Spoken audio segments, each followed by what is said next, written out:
Buenos días, jóvenes. ¿Cómo están? Bueno, como ustedes pueden ver aquí, la clase de hoy me corresponde a mí y va a tratar de la regulación neuroendocrina de la respuesta inmunitaria y psiconeuroinmunología. Hasta la clase del martes pasado, ustedes han venido oyendo sobre el sistema inmunitario y de la manera que hablamos de él es como un sistema de defensa. Y este gráfico, que es antiguo, pero es el que a la larga, ayer estuve tratando de conseguir algo que fuera más actual, más bonito, más moderno, pero finalmente me quedé con esto porque representa pues todo. O sea, como los retos antigénicos en un individuo X, en un ser vivo, puede desencadenar una respuesta celular, humoral, cómo interactúan los diferentes componentes, etcétera, etcétera. Entonces, hoy les voy a presentar otro panorama. Otro panorama porque, ¿de qué les hablé yo el martes pasado? De algunos mecanismos encargados de la regulación interna del sistema inmunitario. Sistema inmune controlando al sistema inmune, regulando una respuesta inmunitaria. Pero resulta que existe un nivel adicional de regulación de la respuesta inmunitaria que no es intrasistema inmune. ¿Y cómo se da esto?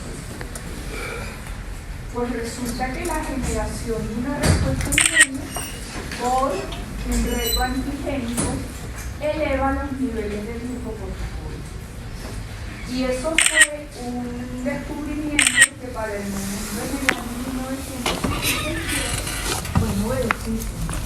¿Okay? Porque ¿qué ocurre? A lo largo de los siglos, de los años, del siglo pasado y todo lo demás, ¿cuál ha sido la tendencia? La tendencia ha sido ver cada uno de los órganos y los sistemas de nuestro cuerpo de manera independiente. Cada uno funciona así y asado, en su mundo, aparte de todos los demás. Pero existe un detallito. Nosotros somos un todo. Nosotros no somos órganos disgregados aquí y allá, sino ni sistemas aquí y allá, somos un todo. Entonces, este hallazgo, dio mucho que hablar porque demostraron que esta producción elevada de glucocorticoides iba a inhibir la respuesta inmunitaria que se había generado. Entonces, esto en su momento se conoció como regulación por glucocorticoides. Siguieron los estudios, se amplió todas las observaciones y que se encontró que después de un reto antigénico hay un aumento en la descarga de en la tasa de descarga de algunas neuronas hipotalámicas y que las citoquinas afectan la actividad neuronal hipotalámica con cambios en la secreción de hormonas del hipotálamo. Estos fueron de los primeros hallazgos que se obtuvieron, en los investigadores que empezaron a utilizar el modelo de Veselowski, y entonces se describió que las citoquinas preinflamatorias, como son IL-1, IL-2, IL-6 y TNF, activan el eje hipotálamo, hipófisis suprarrenal, y el HPA es de sus iniciales en inglés, ¿ok? Y esto es lo que se representa aquí. ¿Cómo se activa este eje HPA? Si nosotros tenemos el desarrollo de una respuesta inmunitaria, porque tenemos linfocitos, tenemos macrófagos y hay un reto antigénico X. Resulta que con estas interacciones y el reto antigénico, las células T y los macrófagos van a empezar a producir citoquinas. ¿Y los macrófagos qué tipo de citoquinas van a producir? Pues citoquinas proinflamatorias. Estas citoquinas van a enviar señales al hipotálamo, el cual va a producir un aumento en el factor liberador de corticotropina a nivel del hipotálamo. Esto va a enviar una señal positiva a la hipófisis, la cual va a empezar a aumentar la producción de hormona adenocorticotrópica, y esto va a enviar señales a la glándula suprarrenal, la cual en su parte medular va a empezar a producir glucocorticoides o a aumentar el nivel de glucocorticoides. ¿Qué ocurre? Tradicionalmente, ¿cómo se reconocen o qué se habla de los glucocorticoides? Que ellos son hormonas inmunosupresoras, ellas son antiinflamatorios. Al presente, a pesar de todos los tratamientos y de toda la farmacología que existe para las inflamaciones y qué sé yo y bla, bla, bla, bla, ellos todavía siguen siendo los mejores antiinflamatorios del mundo. ¿Okay? Cuando empieza a aumentar la producción de glucocorticoides, pues ellos envían señales negativas a las células del sistema inmunitario y ellas van a inhibir la producción de citoquinas. ¿Qué va a ocurrir? Una regulación por retroalimentación negativa. ¿Por qué? Porque al dejar de producirse esta citoquina, se inhibe la estimulación del hipotálamo, se inhibe la de la hipófisis, se inhibe la de la suprarrenal y se inhibe la producción de glucocorticoides, y se dio todo el círculo completo. Cuando hay fallas en este eje, pues el individuo puede tener enfermedades autoinmunes, puede haber una serie de circunstancias que son problemáticas para la salud del individuo. Una vez que se tiene este hallazgo, las personas siguieron investigando y ocurrió algo muy curioso. Investigadores que trabajaban pues en sus ramas de conocimiento, cada uno en lo suyo. Los inmunólogos en sus experimentos de inmunología, los biofísicos o fisiólogos en lo suyo, los neuroquímicos, cada uno trabajando en lo suyo. ¡Oh, sorpresa! Empezaron a encontrar resultados que no se explicaban solo desde el punto de vista de su sistema de estudio. Y entonces empezó a ver la interacción en las personas y empezó a generarse más conocimiento. Se empezaron a describir las interacciones entre sistema nervioso, sistema neuroendocrino y las células del sistema inmunitario. Y bueno, empezaron a publicar una abrumadora cantidad de trabajos. Desde los 80 para acá se empezó a hablar del diálogo entre sistema nervioso, endocrino y inmune y la psique. Y todo esto generó o estableció lo que se conoce como la psiconeuroinmunología. Entonces aquí ustedes pueden ver en este grafiquito que se encontró que las células del sistema inmunitario van a ser reguladas por el nervio vago eferente a través de la producción de acetilcolina. Estas células del sistema inmunitario, por su citoquina, van a enviar señales a través del nervio vago aferente. Las citoquinas a través del aferente van a enviar señales hacia el sistema nervioso y neuroendocrino. Aquí el sistema endocrino va a enviar señales, etcétera, etcétera y tal. Pero lo más importante en esta etapa de la vida es que encontraron que factores psicosociales como el estrés, la depresión, el medio ambiente, el comportamiento y las emociones también van a tener impacto sobre el sistema nervioso neuroendocrino y sobre el sistema inmunitario. ¿Cuáles son las vías de comunicación del sistema nervioso central con el sistema inmune? Ya de una de ellas yo les hablé, el eje HPA, hipotálamo, hipófisis suprarrenal, con la producción de glucocorticoides. ¿Y cuál es el siguiente sistema muy importante en esta comunicación?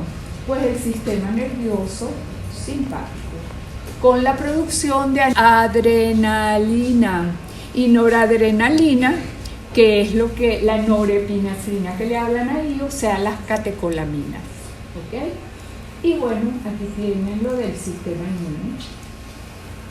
¿Cuál es el objetivo de esta comunicación entre estos sistemas? Pues aquí lo tienen. Forman parte de un sistema integrado de defensa que van a garantizar la homeostasis, de manera de que esto contribuya a la supervivencia del organismo. La mayoría de nuestras respuestas conductuales, autonómicas, inmunitarias y endocrinas tienen como fin el mantener la regulación de la homeostasis. Y a pesar de que ustedes todos han venido oyendo que estos sistemas son autónomos, pues resulta que ellos sí pueden actuar de manera separada e independiente, con generación de una respuesta viable, sana y coordinada, pero necesitan también comunicación entre ellos y la mutua regulación de sus actividades. Existen innumerables condiciones que determinan perturbación de ese equilibrio, por ejemplo, el medio ambiente. ¿Sí o no? Nuestro medio ambiente no nos está retando todos los días a favor del estrés. Esto genera una respuesta adaptativa que va a tratar de devolver el equilibrio al sistema, y esa es la respuesta de estrés. ¿Qué sistemas controlan la respuesta de estrés? ¡Ay! Las mismas que controlan las interacciones y la comunicación bidireccional entre el sistema neuroendocrino y el inmune. ¿Cuáles son? HPA y sistema nervioso simpático, con la producción de hormonas que se las conoce como las hormonas del estrés, que son corticosteroides y catecolaminas. Hay inducción de citoquinas en el cerebro por estrés, pero no importa qué tipo de estrés, si es un estrés fisiológico o es un estrés psicológico. El estrés fisiológico normalmente se conoce como un estrés inflamatorio. ¿Por qué? Porque él determina que se altere nuestro organismo y se favorezca respuestas inmunes que conduzcan a fenómenos inflamatorios. Este estrés inflamatorio también puede ser resultado de una respuesta inmune o por un estrés no inflamatorio. La producción de citoquinas en el cerebro aumenta durante la inflamación periférica. Esto genera una respuesta inmune y genera lo que se conoce como un estrés inflamatorio. Pero ocurre que el estrés psicológico también va a contribuir como un estrés no inflamatorio. Él va a ser percibido por nuestro sistema límbico y va a determinar también una activación del eje hipotálamo, hipófisis suprarrenal. Resulta que esa idea del sistema inmune como sistema de defensa y ya es falsa, ¿ok? Se ha descrito que además de ser un sistema de defensa, nuestro sistema inmunitario es un sistema sensorial, ¿ok? Y resulta que uno de los que se conocen como padre de la psiconeuroinmunología, se dio la tarea, aparte de sus investigaciones, de buscar en la bibliografía a ver qué similitudes conseguía entre el sistema inmune y el sistema neuroendocrino. Y aquí yo les presento una pequeña listica que se las pasaré muy rapidito y ustedes la verán con calma en su casa. Pero él en la bibliografía encontró 30 similitudes entre el sistema nervioso y el sistema inmune. Entonces, las dos tienen sentido de identidad, distinguen lo propio y lo no propio. Ellas dos relacionan al organismo con el mundo exterior y clasifican sus componentes como amigables o peligrosos. Los dos ayudan a que haya sobrevivencia en un medio ambiente hostil por adaptación y defensa, poseen memoria, ya que aprenden por la experiencia, salto y voy a pueden percibir sustancias inocuas como peligrosas. Por ejemplo, lo que ocurre con las fobias y las alergias. Las alergias son contra unas moléculas que se conocen como alérgenos. El reto contra un alérgeno en un individuo puede incluso conducir a la muerte si la persona tiene una hipersensibilidad tan fuerte que puede llegar a morir para una sustancia que para el resto de los individuos no hace absolutamente nada. El caso que me viene a la mente es la penicilina, que es tan peligrosa, pero bueno, hay individuos para los cuales es beneficiosa, no hace daño, pero hay individuos que les causa un shock anafiláctico. Probablemente no sea el mejor ejemplo que debía haber buscado, pero puede suceder. Otro ejemplo pudiera ser con mariscos, que para muchas personas, ay, qué ricos son, ay, qué buenos, no pasa nada, les encantan, y en cambio otros pueden llegar a tener un shock anafiláctico y morir. ¡Pum!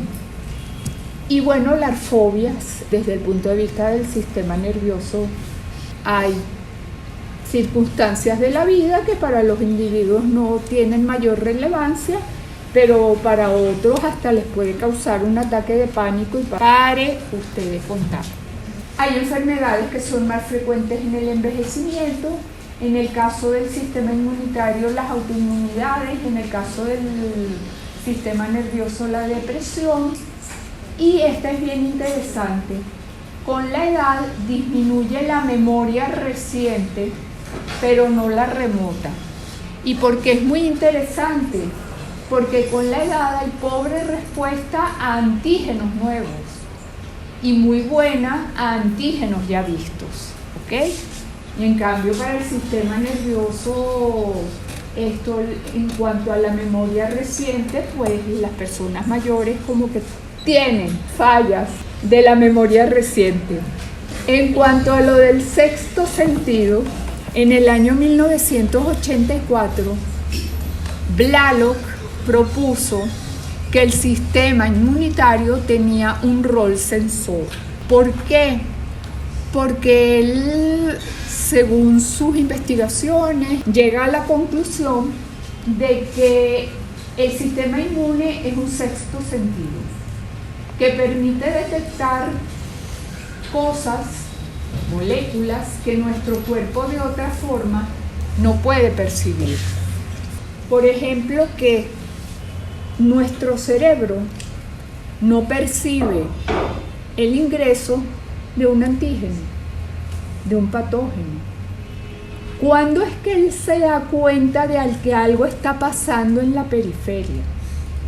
Cuando se activó el sistema inmune y empezó a producir citoquinas y a enviar señales al cerebro.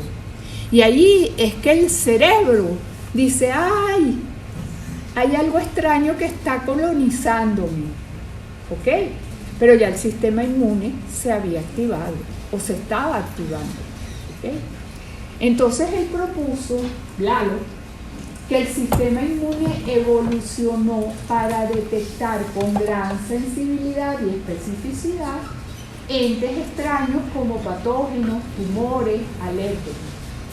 Y consecuentemente, al ser un órgano sensor, dará las señales para movilizar al cuerpo a responder a este reto. Esa propuesta está muy linda y nosotros la vemos hoy día y decimos, ay sí, ¿verdad? Qué lógico, qué bien. Pero el problema fue cuando él hizo esa propuesta, porque en aquel momento, ¿qué se conocía en esos años? Que los leucocitos individualmente no estaban físicamente conectados con el sistema nervioso central, pero con los estudios de las diferentes personas cambió radicalmente todo el conocimiento que había, y Blalock fue uno de los que empezó a trabajar en todo lo que tiene que ver receptores para hormonas y neurotransmisores en el sistema inmune, receptores para citoquinas a nivel del sistema nervioso central y sistema endocrino, hormonas producidas por unos y otros, citoquinas producidas por unos y otros. Ustedes ni se imaginan toda la producción, los ríos de tinta que se gastaron. Entonces, ¿cómo funcionaba esa señalización? Luego, ya les digo, hoy día se conoce cómo funciona. Pero nuestro sistema inmune no es solo sistema de defensa, no es solo un sistema sensorial, sino que además es un sistema endocrino. Porque él produce todas las hormonas y neuropéptidos que produce el sistema neuroendocrino. Hormona que se ha tratado de estudiar si es producida por el sistema inmune, se ha encontrado que se produce. Eso no quiere decir que un linfocito, él va a producir todas las hormonas, sino que si nosotros agrupamos las poblaciones celulares y estudiamos qué producen, resulta que unas producen esto, otras producen lo otro, y así, cuando en conjunto todas las células de nuestro sistema inmune pues producen todo tipo de hormonas y neurotransmisores y expresan receptores para ellas, ¿ok? Todo tipo de receptor que se ha tratado de estudiar se ha encontrado expresado en células del sistema inmunitario. A lo largo de la historia se ha sabido que el timo produce hormonas propias. ¿Qué hormona? Timulina, timosina, timopoietina, factor químico 0.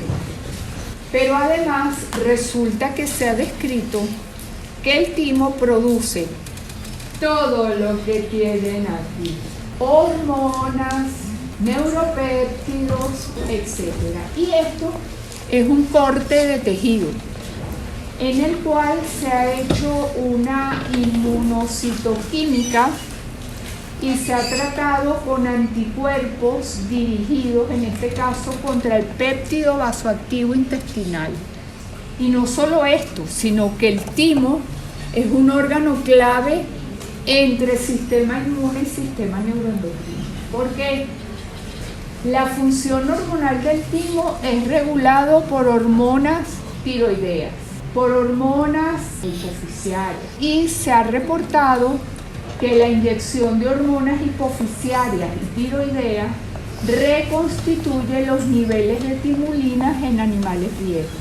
Hay una cantidad de trabajos bellísimos en envejecimiento y se ha encontrado que, que en ratones viejos hay una disminución en los niveles de timulina, una disminución en los niveles de hormonas de crecimiento y una disminución en la celularidad linfocitaria. Y ustedes dirán, bueno, es lógico porque con la edad hay involución química y qué sé yo y qué sé cuánto. Sí, pero si uno inyecta con hormonas hipoficiarias y tiroideas, resulta que reconstituye la celularidad y también está reconstituyendo los niveles de timulina en estos animalitos. Luego, la contrapartida es que las hormonas químicas van a regular otros sistemas hormonales claves, como el eje hipotálamo, hipófisis suprarrenal y como el eje hipotálamo, hipófisis gonadal. Les vamos a enviar una guía que tiene 19 páginas y que ustedes tienen que leer. Allí ustedes van a encontrar mucha de la información de lo que yo les estoy hablando y se amplía un poquito esta parte. Y sigo con el grafiquito. ¿Por qué? Porque cada vez vamos aumentando como que los datos. Hubo un momento en el que ya lo que se describió era que el cerebro, el sistema nervioso central, de manera directa enviaba señales a las células del sistema inmunitario.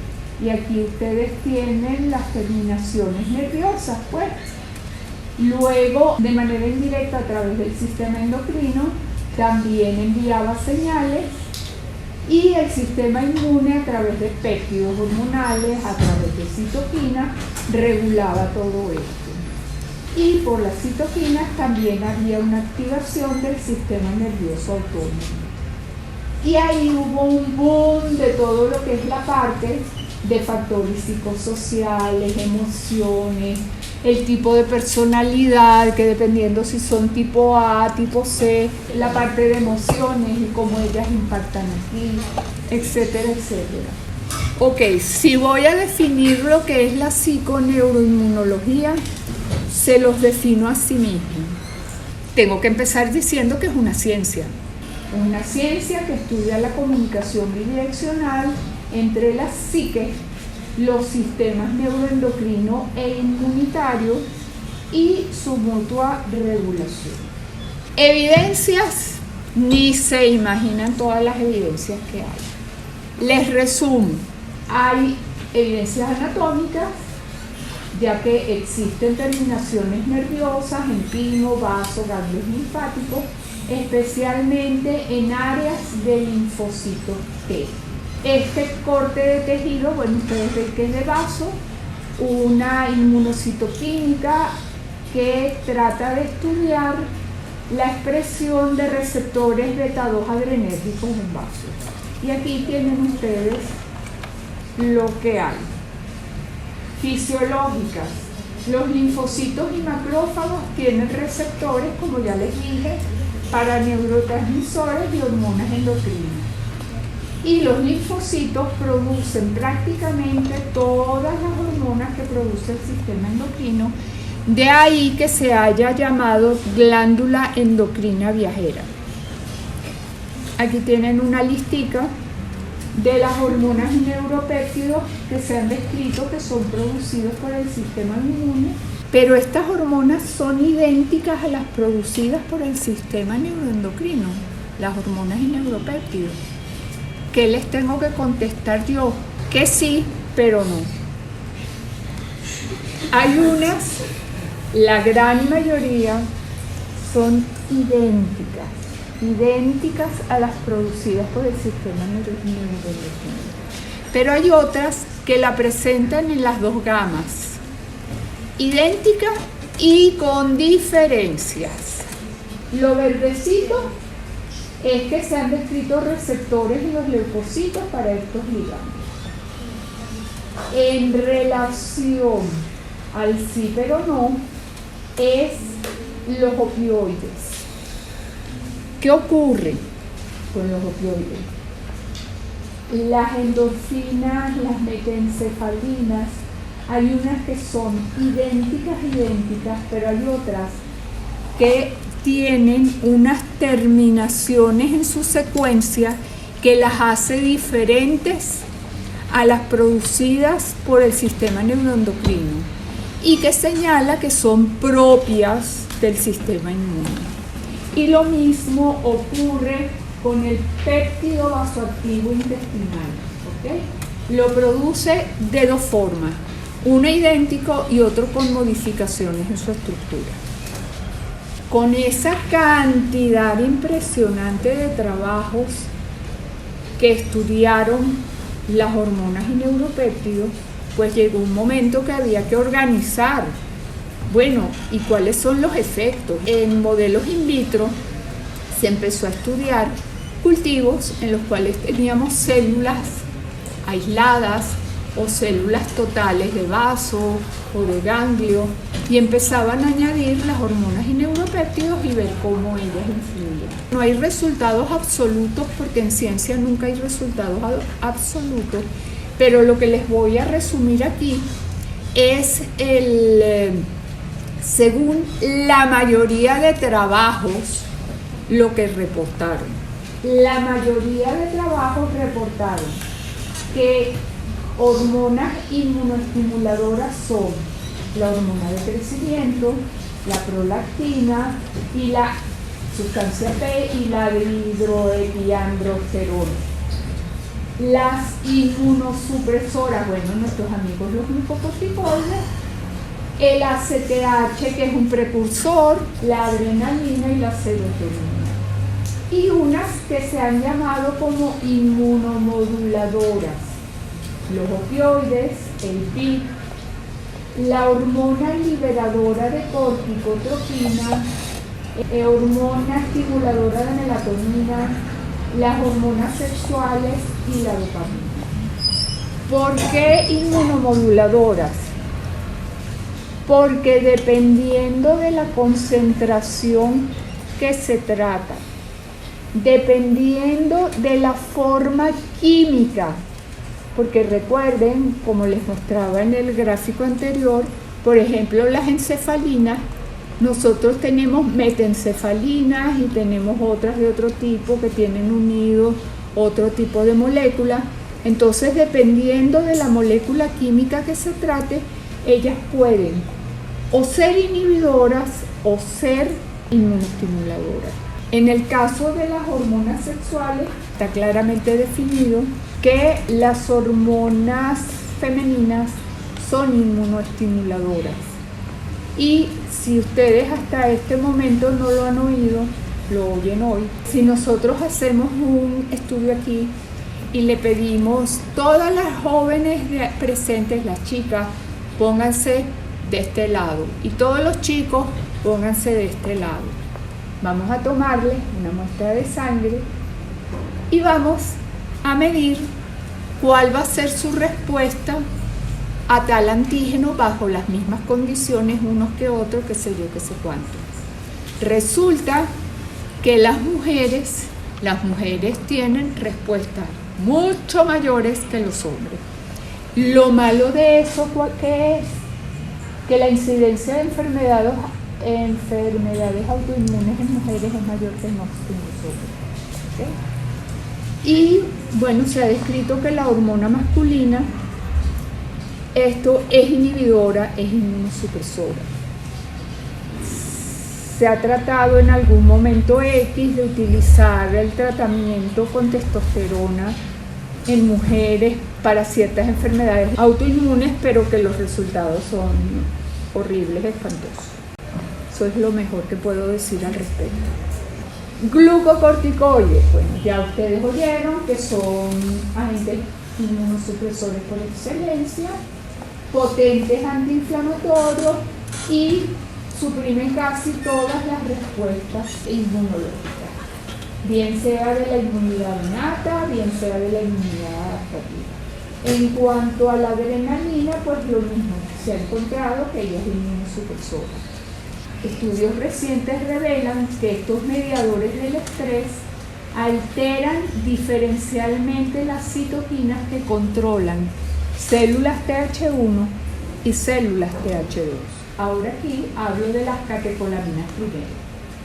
Ellas inhiben la producción de citoquinas tipo TH1.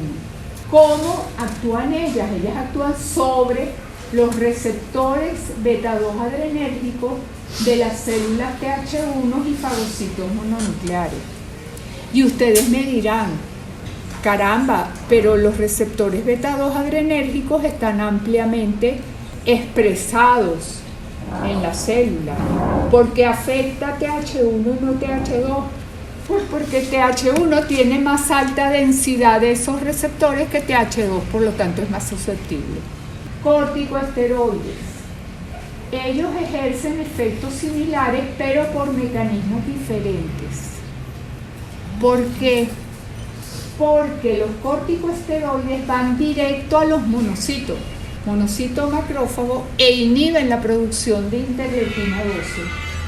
Al inhibir la interleuquina y L12, va a desviar la respuesta hacia una respuesta TH2. Entonces, esto conduce en un caso y en otro caso a una respuesta tipo TH2. Sigo en evidencia fisiológica, pero esta vez vamos a hablar de las células del sistema nervioso. Las células del sistema nervioso central producen citoquina, interferones, interleuquinas. Algunas de ellas se expresan constitutivamente, como TNF-alfa y el interferón alfa. Otras son inducidas in situ por las citoquinas periféricas que atraviesan la barrera hematoencefálica. ¿Y quién las va a producir en el sitio? Las células del sistema nervioso central. Las periféricas van a estimular a que a nivel central se produzcan citoquinas por las células del sistema nervioso. También las células del sistema nervioso, neuronas, astrocitos, bla, bla, bla, bla, pueden ser estimuladas por hormonas y neurotransmisores para producir citoquinas y moléculas de adhesión que tienen efectos moduladores sobre el sistema inmune. Entonces, no solo las citoquinas periféricas, sino que además yo puedo a través de hormonas y neurotransmisores, puedo producir citoquinas in situ que van luego a su vez a modular al sistema inmune. ¿Ok? O sea, la historia es una comunicación bidireccional total. Y aquí tienen una tablita que ustedes van a ver en su casa. Las citoquinas individuales, qué células las producen en el cerebro y sobre quién actúa. Y aquí ustedes pueden ver que hay neuronas que producen TGF-beta, que hay neuronas que producen factor de estimulación de colonia, etcétera, etcétera. Entonces, no solo se van a producir citoquinas en el cerebro, sino que además se expresan receptores para ellas mismas. Existen evidencias funcionales, muchas, muchísimas y de todo tipo, desde las muy experimentales hasta las muy clínicas, etc. Empiezo por aquí. Las lesiones cerebrales por ablación, o sea, que quitas un pedacito de cerebro. O puede haber lesiones cerebrales inducidas por electrodos. Y los eventos estimuladores del sistema inmunitario conducen a modificaciones en el otro sistema. Las lesiones a nivel de estructuras del sistema límbico o corteza cerebral alteran el sistema inmune a nivel de respuesta de linfocitos T, CACD4-CD8, actividad de células NK y la producción de anticuerpos. Y fíjense que yo aquí no estoy diciendo si es que aumenta la respuesta o baja la respuesta. Eso va a depender del sistema que utilice. Para aclarar esa historia, aquí tengo los resultados de un trabajo en 1986, en que este investigador demostró que el nivel de la respuesta inmunitaria dependía del lado de la corteza cerebral en que se realizaba la lesión. Aquí tienen los resultados, estos son los controles, y esto es proliferación. Y se añadió un mitógeno. ¿Quién me dice lo que es un mitógeno?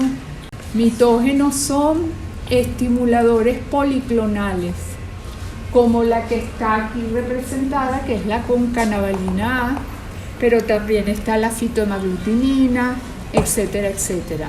Y el punto es que tú añades eso y estimulas todas las células, los linfocitos del tipo que ellas estimulan o tal y cual. Entonces fíjense aquí, son 2 concentraciones de concanavalina que se utilizaron y que se observó que aquellos que tenían la lesión en el área izquierda del cerebro, ellos tenían una disminución en su índice de estimulación por concanavalina A. Entonces aquí hubo una inhibición en relación al control que es mayor acá. Aquí esto debe ser significativa la diferencia. Los que tenían la lesión del lado derecho del cerebro, a diferencia del control, tenían una respuesta mayor. Bueno, como conclusiones a los trabajos de lesiones, tenemos que las citoquinas tienen papel importante en respuesta al daño cerebral. Hay aumento de citoquinas proinflamatorias en las lesiones de cerebro, experimentales, obviamente. La IL-1 es responsable de la proliferación glial en el sitio del daño y esta proliferación glial es necesaria para la reparación del daño cerebral. Además, la interleuquina 1 contribuye en la producción de factores neurotróficos como el factor de crecimiento neural o nervioso. Los macrófagos y linfocitos activados durante este daño cerebral son importantes para una regeneración axonal por daño a un nervio al producir citoquinas proinflamatorias. La IL-1 contribuye con la producción de TNF-alfa y L6 y factor estimulador de colonias. Los casos de estimulación, bueno, la estimulación del hipotálamo potencia respuesta de anticuerpos y respuesta de hipersensibilidad de tipo retardado. Hipersensibilidad de tipo retardado es una respuesta de células T y macrófagos. Entonces es una respuesta celular. Y ahora vamos a los efectos estimuladores del sistema inmune, a los eventos que tienen un efecto a nivel del sistema nervioso central. Yo les había dicho que cuando uno inmunizaba, que había un aumento en la tasa de descarga de ciertas neuronas. Y eso se nota porque hay un aumento en la actividad eléctrica neuronal. En modelos experimentales, la microinyección intracerebral de citoquinas aumenta la tasa de descarga de neuronas corticales y del hipocampo de una manera dependiente de la dosis. Las citoquinas de la periferia, o si se inyectan a nivel del sistema nervioso central, afectan la actividad neuronal hipotalámica y eso trae como consecuencia una estimulación del eje HPA por las citoquinas con un aumento en la producción de glucocorticoides. ¿Okay? Seguimos dando vueltas en círculo. Tomando como modelo los glucocorticoides, aquí les presento cuál es la relevancia de los circuitos inmunoneuroendocrinos en la regulación de la respuesta inmune. ¿Qué les quiero decir con esto? Que dependiendo del momento en que haya el estímulo, en que haya el contacto con el antígeno, en que haya el aumento en una hormona neuropéptido, la consecuencia puede ser muy diferente. Y en este caso, que es muy gráfico, se toma como ejemplo los glucocorticoides. Ya ustedes han oído que si yo induzco una respuesta inmune, me aumenta el nivel de glucocorticoides y hay una regulación. Y esto está aquí. Glucocorticoides tienen efectos antiinflamatorios y me regula la respuesta inmune. Pero otra historia es si un individuo está estresado, altamente estresado, y en ese momento de estrés severo, donde por el estrés tiene activado el eje HPA y tiene altos niveles de glucocorticoides, si en ese momento él sale al jardincito y en el jardincito hay un virus de la influenza o algo por el estilo, resulta que el individuo está inmunosuprimido de entrada. O sea, él todavía no ha encontrado un reto antigénico y él ya está inmunosuprimido. ¿Qué creen ustedes que va a suceder? Va a sufrir un proceso infeccioso. Pero además superlativo, porque el individuo ya de entrada estaba, o sea, no hay una disminución en su respuesta, sino él ya estaba suprimido. Entonces, cuando ingresa cualquier tipo de antígeno, su respuesta va a ser mala, pésima. ¿Y esto qué es? Va a resultar que los glucocorticoides pues tienen efecto inmunosupresor. En dos momentos diferentes, él tiene o efectos antiinflamatorios que pueden ser buenísimos en el caso de una autoinmunidad, o puede ser malísimo en un caso que él tiene que generar una buena respuesta y no puede generarla. Ok, ¿cuándo actúan los glucocorticoides? Su efecto es máximo cuando se administran antes de la respuesta inmune. La inmunosupresión, o sea, ellos están, no hay reto antigénico y hay una inmunosupresión, efecto máximo. Los linfocitos T y B en reposo son más sensibles a los efectos de los glucocorticoides que los activados. Y esto por razones de receptores. Existen una serie de receptores que se conocen como GIRT, que se los presenté cuando estudié en la clase de regulación, y vean el grafiquito de las células TS4CD25 y cuáles son sus marcadores, ahí verán ese receptor. Luego, el aumento de los niveles de glucocorticoides durante la respuesta inmune afecta principalmente células inflamatorias no específicas, más que a los linfocitos altamente específicos para el antígeno. ¿Cómo inhiben los glucocorticoides? ¿Cómo tiene su efecto supresor? Los macrófagos, acuérdate que son inhibidos en su producción de IL-12 por los glucocorticoides. Y secundario a eso es que las células desvían a TH1 o TH2, en este caso a TH2. O sea que lo que más efecto va a tener es sobre las células macrófagos, por ejemplo, en la inhibición de la IL-12. A medida que la respuesta inmune avanza, los glucocorticoides empiezan a inhibir ciertas citoquinas por la retroalimentación negativa.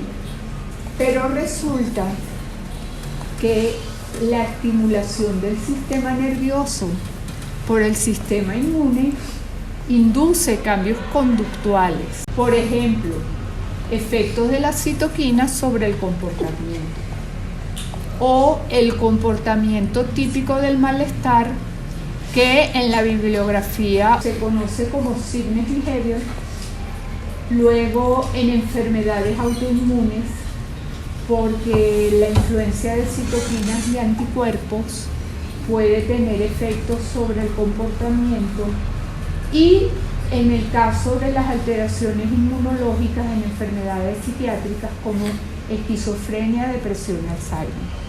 Yo solo me voy a referir a efectos de las citoquinas sobre el comportamiento y al comportamiento típico del malestar físico. En procesos infecciosos y en inflamación, el malestar es común. A nivel conductual, un individuo enfermo pues tiene una actividad deprimida, tiene poco o ningún interés en el entorno, experimenta malestar, fatiga, apatía, a veces confusión mental, falta de apetito y desinterés en su cuidado personal. Todo esto para que vean lo dramático de la situación. Todo esto se puede inducir en individuos sanos por inyección central o periférica de citoquinas proinflamatorias como las liberadas en una respuesta a una infección. Entonces, las citoquinas pueden influir en la liberación de neurotransmisores y hormonas con alteración de parámetros fisiológicos, tomando en cuenta obviamente la actividad bioeléctrica de neuronas y cambios en el comportamiento. Lo que se ha reportado de efectos secundarios en personas con infecciones crónicas y en pacientes de cáncer. Primero, pacientes de cáncer. Y en infecciones crónicas, como puede ser, se ha reportado mucho en hepatitis tipo C y en enfermedades autoinmunes, que ellos sin ningún tratamiento, sin nada, estas personas por diferentes circunstancias, ellas presentan alteraciones en su comportamiento. Y luego están los efectos neuropsiquiátricos asociados con el tratamiento con interleuquina 2 en pacientes con cáncer. En el caso de los tratamientos con citoquinas, bueno, hay resultados bien interesantes, esperanzadores, pero los efectos secundarios de las citoquinas son un problema. Entonces no es tan alegre como la cosa parece. La terapia con citoquinas en el tratamiento de cáncer, infecciones virales crónicas y enfermedades autoinmunes está asociada con desarrollo de desórdenes cognitivos y psiquiátricos, que va desde una sutil alteración en la atención hasta delirio y psicosis. ¿Ok? Esto es importante que ustedes lo sepan cuando ustedes reciben una paciente que les dicen, yo me siento horrible, yo me siento tal, tengo esta enfermedad y tal, y ustedes dicen, sí, bueno, usted tiene una enfermedad, su infección viral y qué sé yo, pero es un poco de que, bueno, que usted está prejuiciada o es un poco de hipocondria o tal. Analicen muy bien las circunstancias del paciente que ustedes están interrogando o diagnosticando. Luego, hay síntomas depresivos inducidos por la inmunoterapia que incluyen disforia, anedonia y desesperanza, además de fatiga, apatía y enlentecimiento mental. Y esto es un trabajo cuya cita está aquí, es un estudio en pacientes con cáncer colorectal que demostró que la inmunoterapia resulta en menor energía, mayor depresión y confusión que la quimioterapia sola. Esto es una terapia con interleuquina 2 recombinante y solo con ella los efectos fueron peor que la quimioterapia sola. Entonces, ¿por qué pasa todo esto? Porque las citoquinas proinflamatorias envían señales al cerebro, inducen respuestas de fase aguda.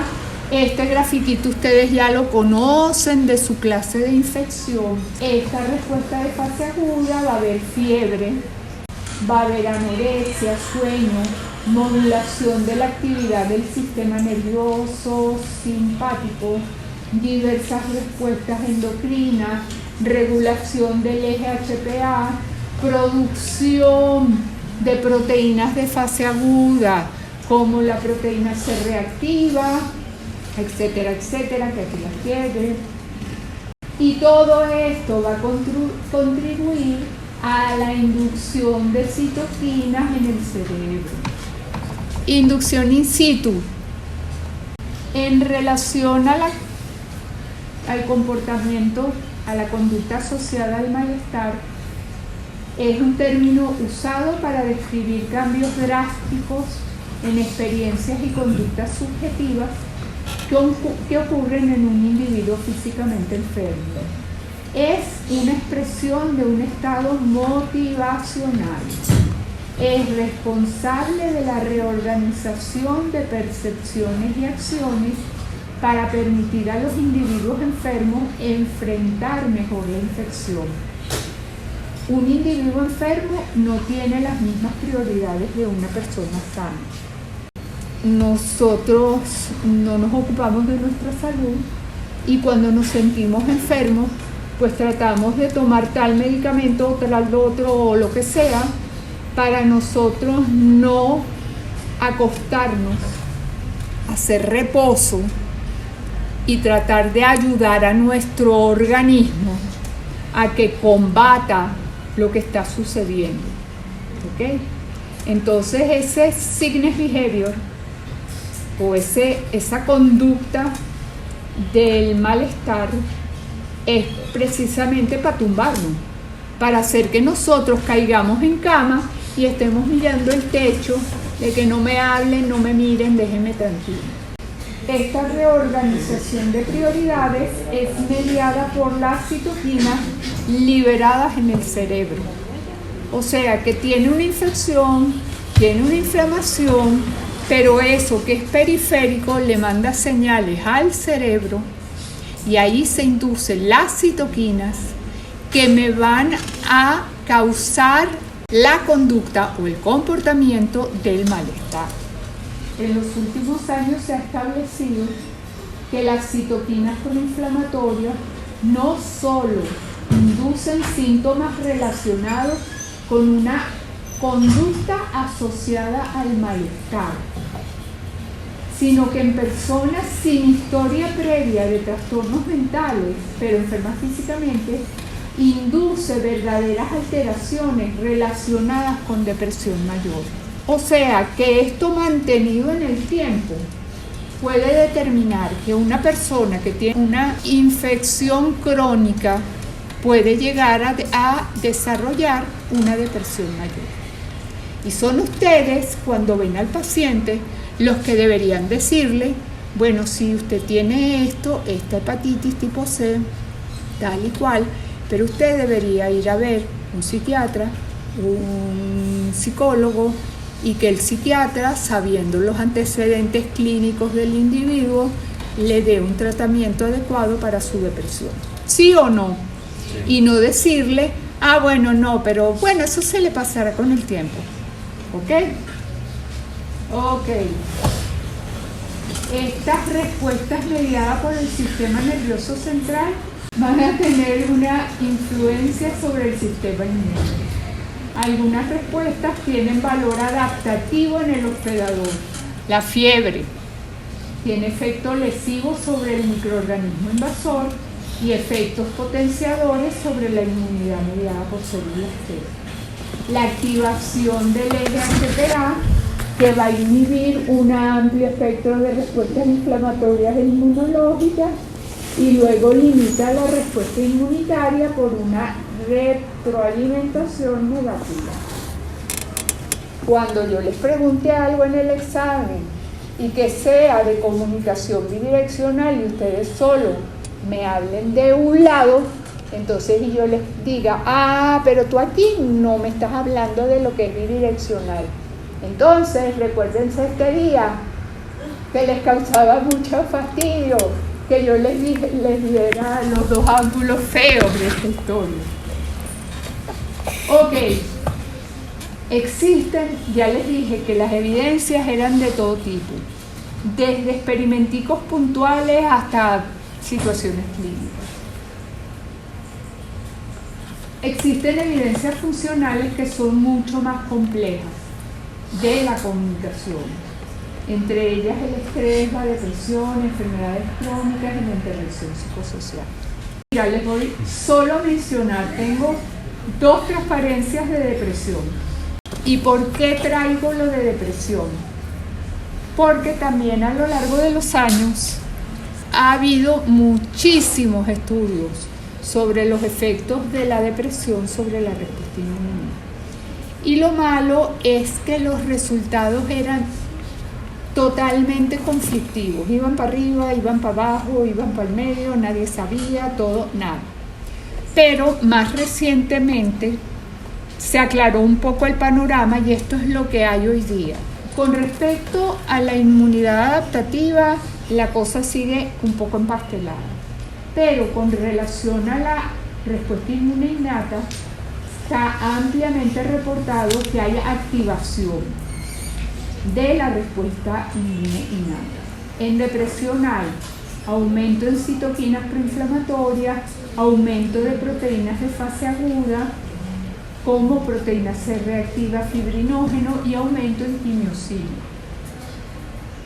Entonces, esta activación de la respuesta inmune innata ha conducido en los últimos años a la teoría inflamatoria de la depresión. Y este grafiquito, que no me voy a parar a darles o a hablar, ustedes lo podrán ver porque aquí les presenta el resumen de los diferentes trabajos a lo largo de los años, lo que se ha reportado en cuanto a los efectos de la depresión. Evidencias que apoyan la teoría inflamatoria de la depresión. Bueno, hay reportes que demuestran alta prevalencia de depresión en pacientes con infecciones o condiciones que conducen a inflamación, enfermedades cardiovasculares, autoinmunidad o enfermedades neoplásicas en relación con la población general. Ya les dije yo a ustedes que la inmunoterapia con citoquinas causa alteraciones en la conducta. Entonces esto constituye otra cantidad de evidencias muy grandes que apoyan esto. Luego, los estudios sobre la conducta asociada con el malestar. Esto también apoya la teoría inflamatoria. Y luego, diferentes estudios han demostrado cambios hematológicos en la depresión asociados con respuesta de fase aguda dirigida por interleuquina 6. Hay muchos trabajos que hacen hincapié en el papel de la interleuquina 6 acá. Y luego la ocurrencia de depresión en enfermedades crónicas como cáncer o enfermedades cardíacas, que está relacionada con niveles de citoquinas proinflamatorias más que con síntomas físicos. Esto lo leen ustedes en su casa tranquilamente, las conclusiones. La comunicación entre el sistema nervioso, endocrino e inmune tiene como objetivo final la supervivencia del individuo mediante el mantenimiento de la homeostasis. Y la falla en la comunicación modifica la respuesta inmune y tiene impacto en el equilibrio salud-enfermedad. Lo que les guste a ustedes. La tarea. Este tema tiene una guía y ustedes deberían leerse la guía. Es bajo su conciencia, si la leen o no, ¿ok? Pero se les va a enviar junto con la clase. ¿Qué más? Más nada. Gracias, jóvenes.